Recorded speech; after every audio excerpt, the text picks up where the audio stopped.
우리가 처지나 형편은 다를지라도 사람들은 모두 진심으로 아름다운 소식을 기다리고 있습니다. 신문을 보면서 이렇게 답답하고 힘든 이런 신문 기사 말고 뭐 좀 좋은 소식 없나? 좋은 소식을 기다려요. 오늘 본문 요한복음 3장 16절 함께 읽겠어요. 하나님이 세상을 이처럼 사랑하사 독생자를 주셨으니 이는 그를 믿는 자마다 멸망하지 않고 영생을 얻게 하려 하심이라. 참 아름다운 메시지입니다. 얼마나 좋은 메시지가 이 안에 들어있는지 몰라요. 먼저 하나님은 세상에 대해서 관심이 있으십니다. 하나님이 관심 갖는 이 세상 어떻습니까?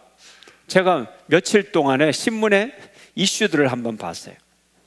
세계 경제가 침체가 된다, 군사적 대립의 여러 문제들, 특별히 북한 핵의 문제, 미사일이 어떻다, 시리아 내전, 이라크 IS와의 전쟁, 또 국내적으로는 세월호 특별법, 무상복지 문제, 교육 예산, 국회의원 선거구, 자사고 지정 취소, 공무원 연금법, 방산 비리, 한중 FTA, 한호 FTA, 이런 이야기들. 이런 세상 가운데 우리가 살아갑니다. 하나님이 이 세상에 관심을 갖고 계세요.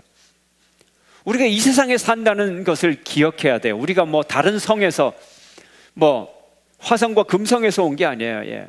어느 별에서 온 그대가 아니에요. 우리는 이 세상 사람들입니다, 여러분. 우리가 건강한 시사의식을 가져야 됩니다. 건강한 시민의식, 건강한 도덕의식, 깊이 있는 사회의식. 우리 기독교인들이 지성인이라야 돼요. 그리고 우리 신앙생활이 교회 생활과 동일화되어서는 안 됩니다. 신앙생활은 교회 생활이 아니에요. 교회 생활은 우리 신앙생활의 일부고, 교회 생활은 신앙생활의 일부지만 아주 중요한 일부예요. 그러나 전체는 아니에요. 우리 신앙생활이 뭐예요? 일주일에 한 번 와서 한두 시간 예배 드리는 것이 나의 신앙생활의 전부다. 중요한 일부는 될 수 있지만 전부다, 이건 아니죠. 여러분이 더 많은 시간을 어디서 살아갑니까? 세상에서 살아가잖아요. 그때는 버림받은 자식입니까? 그곳에서 신앙생활을 하는 것, 이것이 더 중요하죠.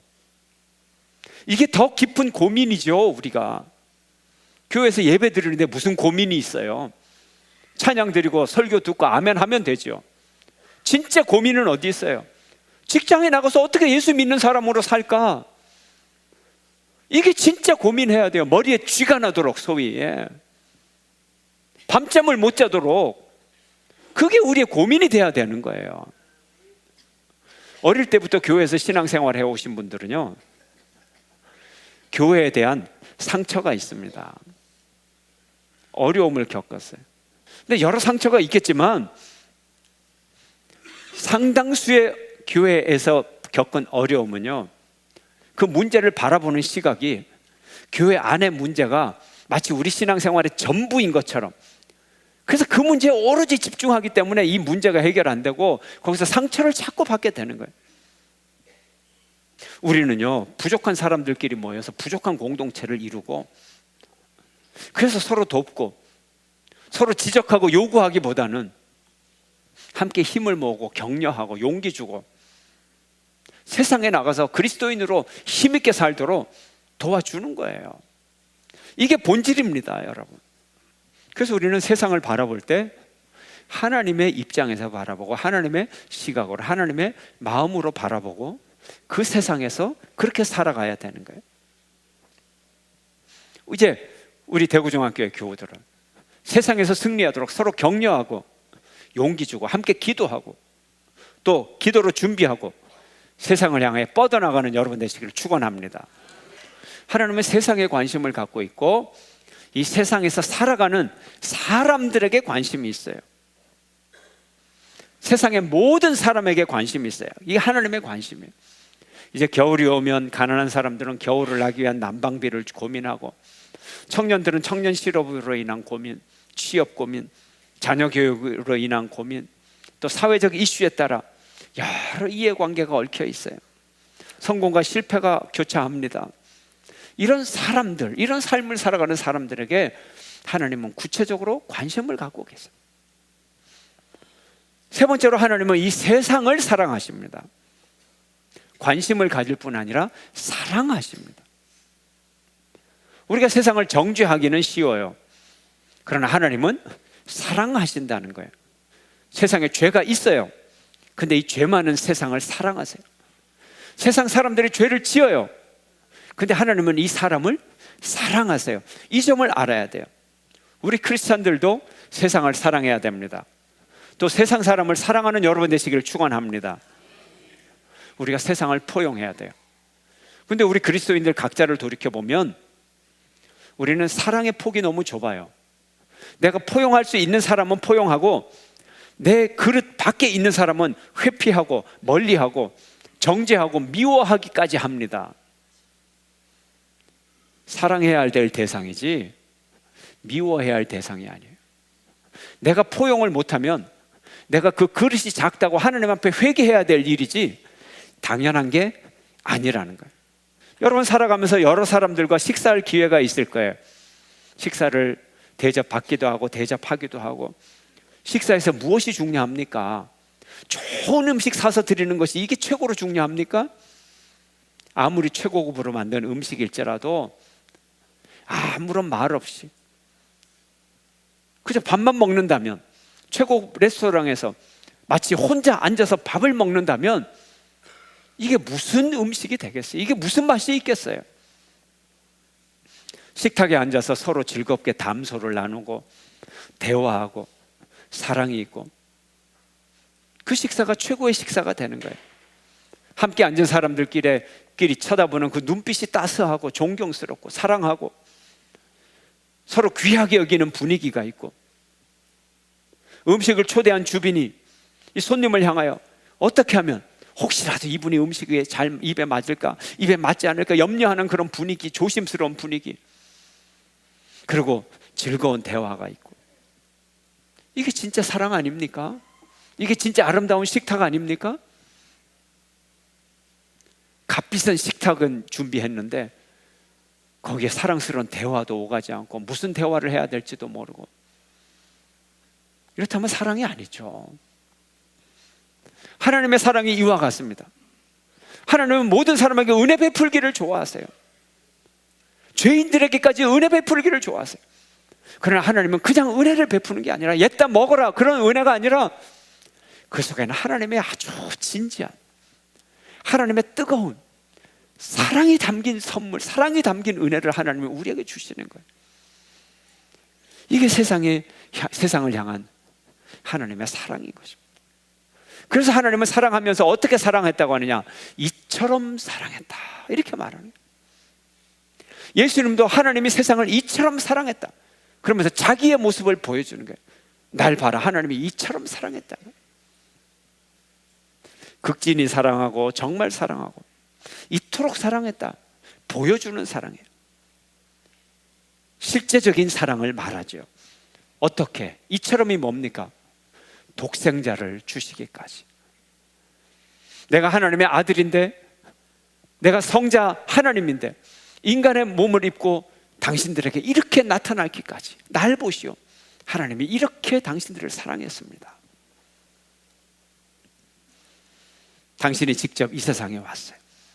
독생자의 영광을 직접 보여주었어요. 예수님은 멸시와 고난을 당하시고 채찍에 맞으시고 가시 면류관을 쓰시고 십자가를 지시며 그 사랑을 직접 보여주셨어요. 내가 이렇게 너희들을 사랑한다. 이게 하나님의 위대한 사랑인 것입니다. 위대한 사랑을 깨닫고 위대한 사랑 전하는 여러분 되시기를 축원합니다. 18절 말씀 함께 읽겠습니다. 시작. 그를 믿는 자는 심판을 받지 아니하는 것이요 믿지 아니하는 자는 하나님의 독생자의 이름을 믿지 아니하므로 벌써 심판을 받은 것이니라.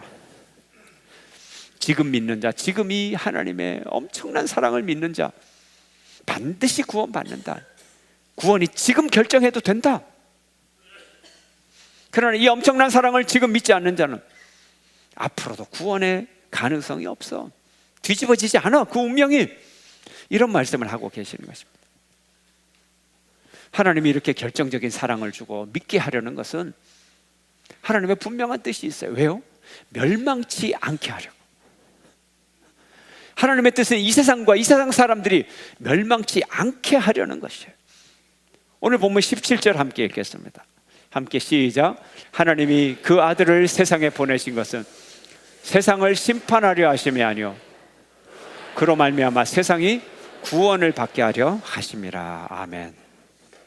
하나님은 이 세상에 죄악이 많지만 이 세상이 멸망받지 않기를 원하십니다. 하나님은 그 어떤 한 사람도 멸망당함을 원치 않으세요. 이게 하나님의 뜻입니다. 우리는 어떻습니까? 우리는 이런 데 관심이 있습니까? 정말 모든 사람이 구원받아야 되는데, 모든 사람이 멸망치 않아야 되는데 한 사람이라도 멸망받으면 안타까움이 있습니까? 뭐 어떻게 되겠지? 뭐 구원받을 사람 구원받고 어떻게 되겠지? 이렇게 생각하십니까? 사람들은 어떤 특정 부류 사람들하고 안 어울리려고 그래요.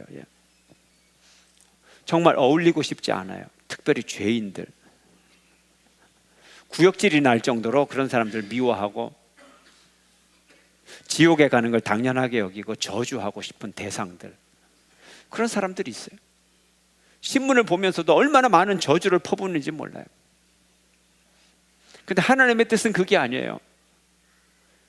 예수 그리스도를 보내셔서 믿게 하고 멸망치 않게 하려는 것이다. 이게 하나님의 뜻이에요. 근데 왜 멸망하는 사람이 있느냐? 멸망하는 사람이 있습니다. 왜 멸망하느냐? 그 이유를 말씀하고 계세요. 19절 함께 읽습니다. 시작. 그 정죄는 이것이니 곧 빛이 세상에 왔으되 사람들이 자기 행위가 악함으로 빛보다 어둠을 더 사랑한 것이니라. 사람의 정죄는요, 하나님이 그를 심판하고 너 지옥 가라. 그래서 하나님이 죄로 정한다, 하나님이 정죄해서 지옥 가는 게 아니라 본인이 빛으로 오신 예수님을 거부해서 지가 지옥으로 간다는 거예요. 하나님의 뜻은 그게 아니에요. 인간은 스스로 죄 가운데 걸어가는 거예요. 하나님의 뜻을 거부하고. 이거는 구제불능해요. 어떻게 할 수가 없어요. 하나님이 독생자까지 보내줬는데 그거 믿지 않고 자기가 지옥으로 가고 자기를 자기가 정죄하고, 이건 하나님도 어쩔 수 없다는 거예요. 그러나 하나님의 뜻은 그게 아니에요. 하나님의 뜻은 영생을 주는 데 있어요. 자기 스스로 하나님의 구원의 계획을 거부하고 자기 스스로 지옥으로 걸어가니 하나님의 마음이 얼마나 아프겠어요. 이 마음을 우리가 가져야 되는 거예요. 저놈은 죄 지었으니 잘됐다, 꼴 좋다, 지옥이나 가라. 도저히 이 사람은 용서할 수 없어요. 자기가 하나님이 돼서 그 사람을 정죄하고, 하나님도 정죄하지 않는데 우리 크리스찬이 무슨 권리가 있어서 지옥 보내라고 그렇게 정죄할 권리가 있습니까?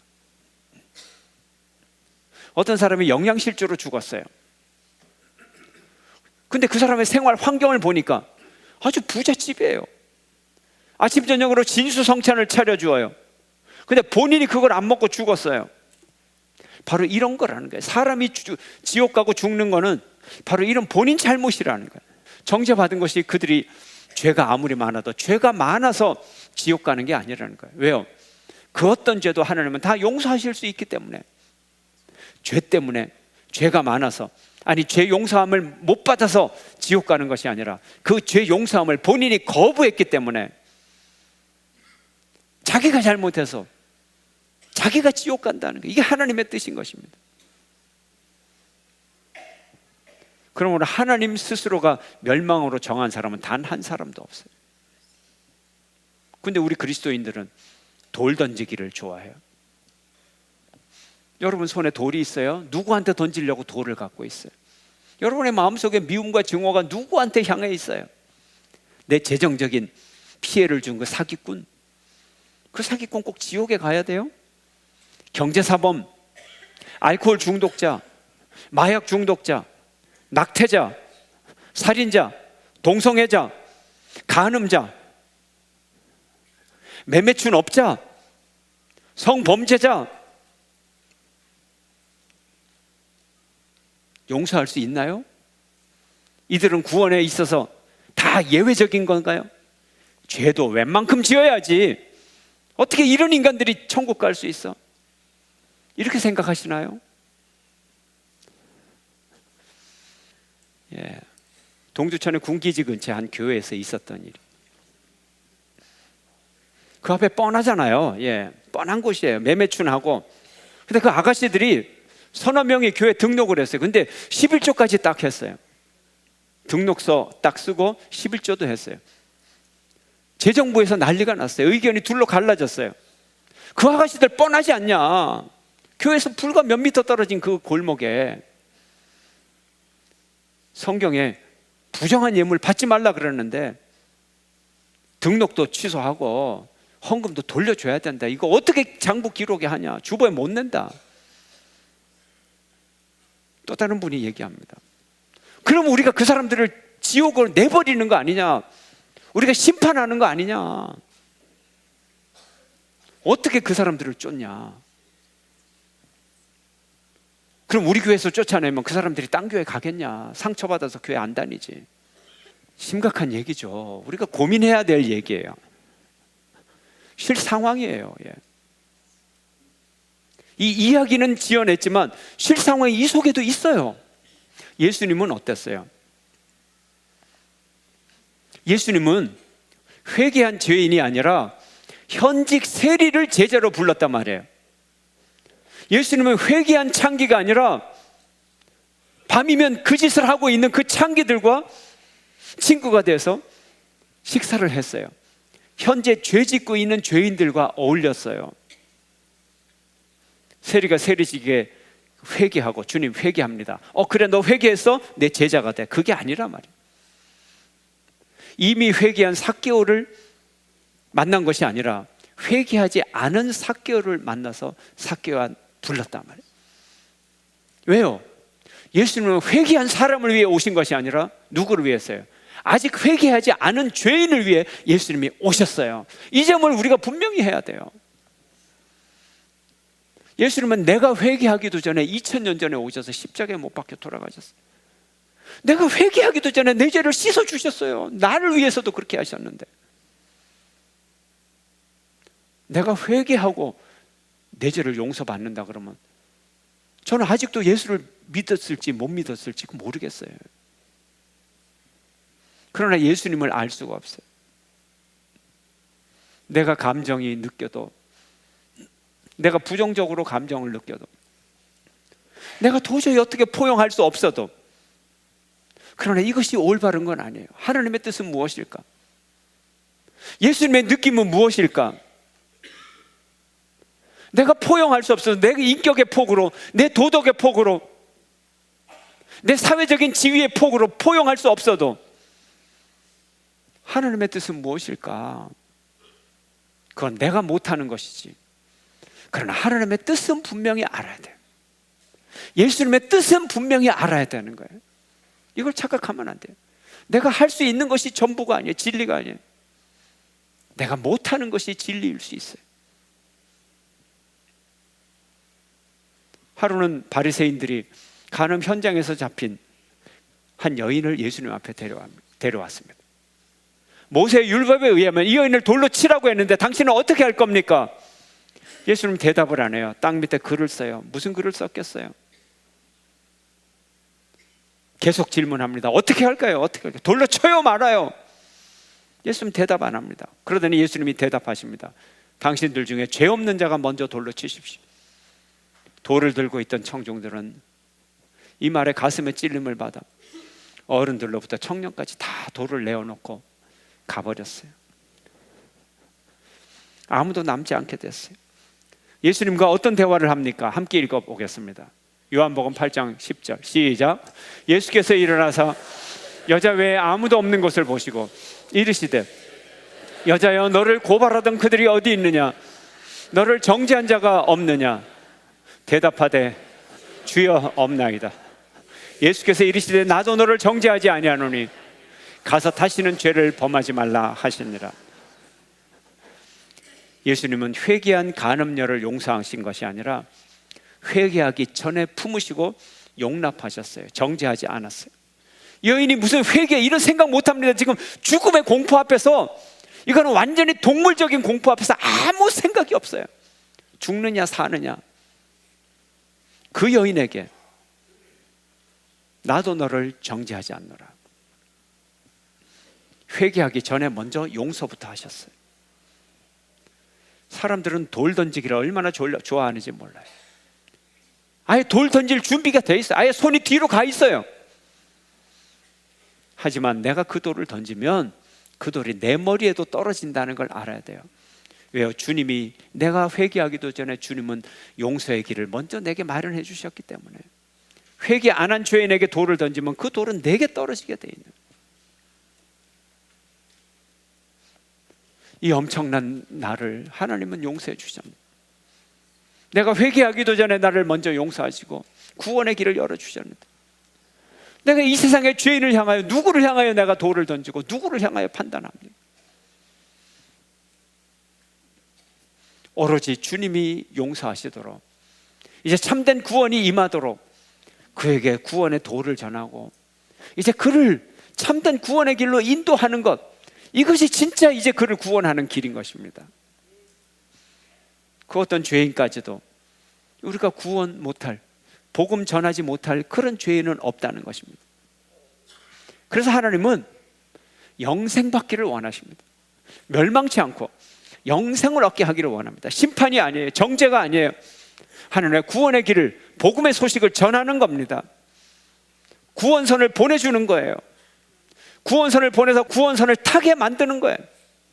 본인이 안 타면 어쩔 수 없어요. 그러나 우리가 할 일은 구원선을 보내서 초대하고 태우는 거예요. 그들에게 영원한 생명의 밥상을 차려주는 거예요. 복음을 전하는 거예요. 이렇게 영원한 풍성한 밥상을 차려줘도 안 먹으면 그 사람 책임이죠. 그러나 우리는 이 구원의 밥상을 차려주는 거예요. 구원의 소식을 전하는 여러분 되시기를 축원합니다. 여러분의 VIP가 어떤 처지에 있든지, 여러분과 어떤 관계에 있든지, 좋은 관계에 있든지 나쁜 관계에 있든지, 그가 큰 죄인이든 그가 나쁜 작은 죄인이든 하나님 앞에 우리가 그들을 초대해야 돼. 우리의 감정의 이 모든 장벽을 다 뛰어넘어서 예수님의 마음으로 누구든지 초대할 수 있는 거예요. 대구에 복음을 듣지 못한 사람이 단 한 사람도 없어야 돼. 대구에서 스스로 정죄당하는 사람이 단 한 사람도 없어야 돼. 대구에서 스스로 죽어가는 사람이 단 한 사람도 없고, 대구에서 스스로 심판당하는 사람이 단 한 사람도 없어야 됩니다. 우리는 이 복된 소식의 증인입니다. 복된 소식의 메신저입니다. 복된 소식을 전하는 사자들입니다. 여러분을 통하여 이 아름다운 생명의 복된 소식이 대구와 대한민국에 널리 널리 퍼져나가도록 주의 이름으로 축원합니다.